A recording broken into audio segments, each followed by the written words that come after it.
Batman and Robin 14, Legacy number 80. Philip Kennedy Johnson writing with Javier Fernandez on the art. So again, this is the start of a new run, new team on this book. Your Williamson gone, Johnson in. That's interesting in and of itself. So I thought this was pretty good. It was pretty solid. I liked the art quite a bit. I liked the action, the layouts, like made the act like there's a car chase early on that was really, really fun. The sort of build up to the villain from someone from 1892, which I like. I'm going to assume this is a reference from something from like Batman R.I.P. or more specifically when Wayne was going through time afterwards. I could be wrong, but that's my assumption. Because I don't remember the character from then, but I assume it is. But yeah, super creepy. You get this kind of like, again, kind of a cult type thing where a cult's worshipping him and like expecting that he'll come back. So I like those creepy vibes.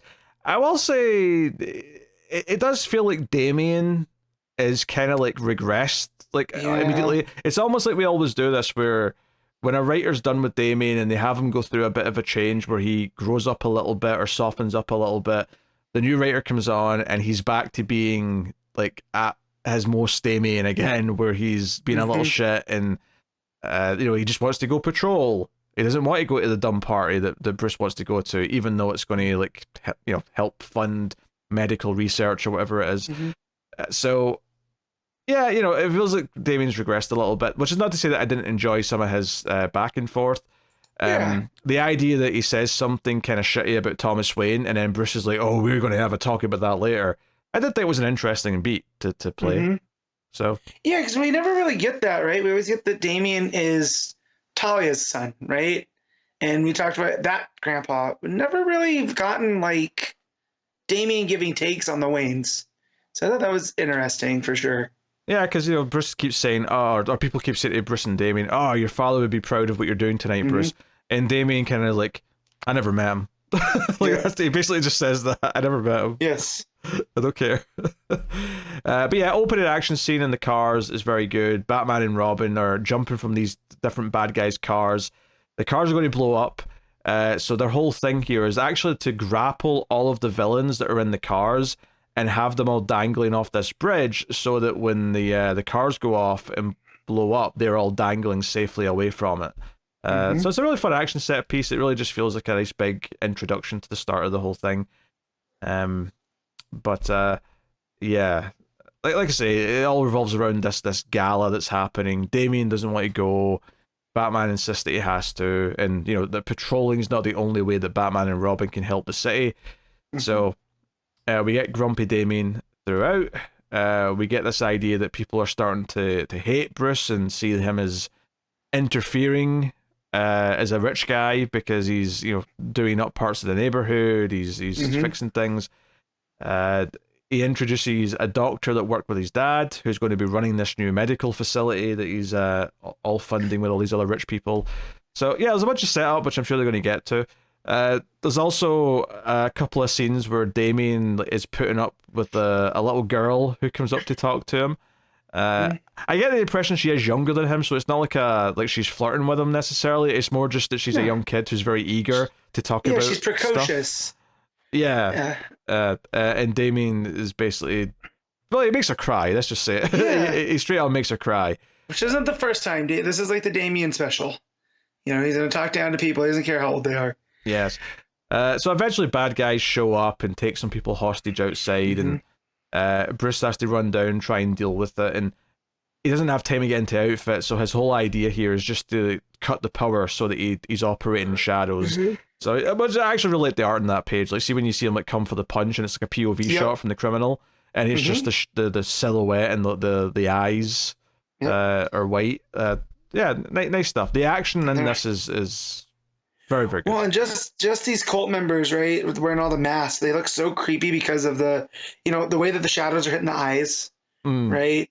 And then so their eyes are void of anything, but then when you see him come through with that punch, the eyes are lit up white, right? So it really shows the difference there. So I thought that was a lot of fun storytelling there with the art.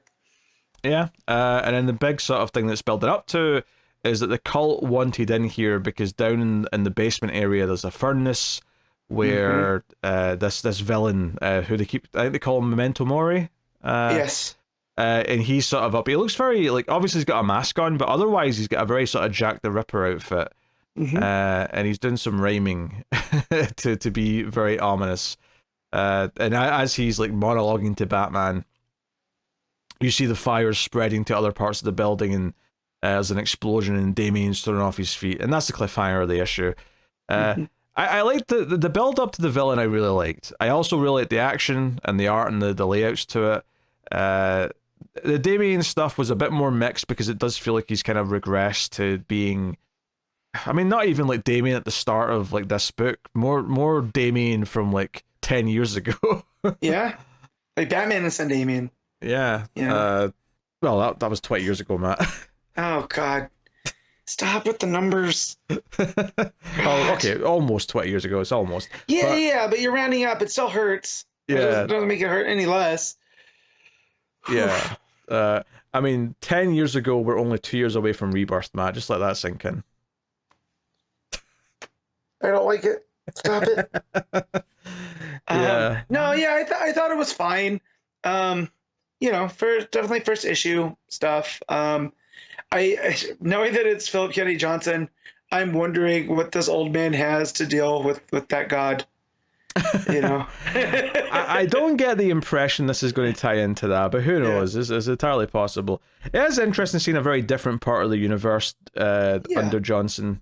We'll see how that goes. It's almost like everyone has to try a Bat book at some point.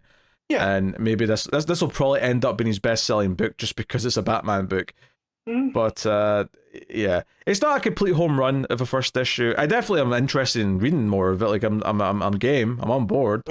And in fact, it was the only issue I read this week that was a normal length. Everything else was oversized in some way. Yeah. So it felt like a breeze to read compared to everything else, just because of the page count, if nothing else. But no, a lot of positives. Really, like, intrigued by the villain build up and lots of great art and action sequences. It just just the characterization of Damien just felt like it was missing a step a little bit. And I wonder if that's just growing pains, or if we just have to get used to this is how Johnson's going to write Damien. Like, he's regressed a bit. It feels especially weird because it feels like ever since post Alfred's death, it feels weird to go back to a time before that, because it feels like a pivotal point in his life that you can't really go past again. Yeah, it's a new what's that called? Like not a guidepost, but yeah, that's in the development of Damien. We're past the spoiled, insolent kind of kid, and now we're kind of like he can talk back to Bruce and stuff, but in that teenage way that doesn't feel like he's just being a little shitty kid. Yeah, but. Like I say, art's great. Those pages towards the end of Bruce going into the furnace area and it's all on fire, and then the villain standing there. I think the art there is gorgeous. Yeah. I really can't overstate it. So, really good stuff here by and large. And just the build up where, like, he's fighting the bad guys, and as he makes his way down to this basement area, you just start to get a little bit of that orange glow. So the coloring sort of teases that there's fire down there. It really feels like he's descending into hell in a lot of ways. So, yeah, really nice stuff. Yeah. All right, Matt, what are you giving Batman and Robin? I'm rating this at 7.5. Yeah, I was kind of thinking about that as well. I think it's good, but maybe not quite hitting great. So, there you go. 7.5 for me too.